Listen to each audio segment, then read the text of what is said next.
கட்டப்பட்டவனாய் இருக்கிற பவுலும் ம். சகோதரனாகிய தீமோத்தேயும் எங்களுக்கு பிரியமுள்ளவனும் உடன் வேலையாளுமாய் இருக்கிற பிலேமோனுக்கும் பிரியமுள்ள அப்பியாளுக்கும் எங்கள் உடன் போர்ச்சேவகனாகிய அர்க்கியு பவுலுக்கும் உம்முடைய வீட்டிலே கூடி வருகிற சபைக்கும் எழுதுகிறதா. நான் பவுலை குறித்து பார்க்கும்போது தான் எந்த நெருக்கமான சூழ்நிலையில் இருக்கும்போது அவருக்குள்ள என்ன குறையில அன்பு குறையவே மாட்டேங்குது. சில நேரங்களில் நம்ம பிள்ளைகளை நம்ம நடத்துகிற விதம் வேறு விதமாக இருக்கும். சந்தோஷமாக இருக்கும்போது கொஞ்சுவோம், தூக்கி வச்சு கொண்டாடுவோம்.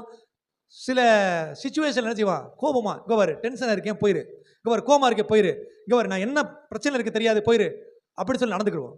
ஆனால் பவுல் என்ன சொல்ல இருந்தக்கூடிய தேவ திட்டத்தை அறிஞ்சிருந்தாரு. அதனால தான் அவர் கட்டப்பட்டு இருக்கும்போது கூட அவராக என்ன செய்யுது, அன்பாகவே மற்றவர்கிட்ட பேச முடியும். எந்த சூழ்நிலை நீங்கள் அன்பாக தான் இருக்கிறீங்களா? அன்பு சந்தோஷம் தான் தானே வரும்.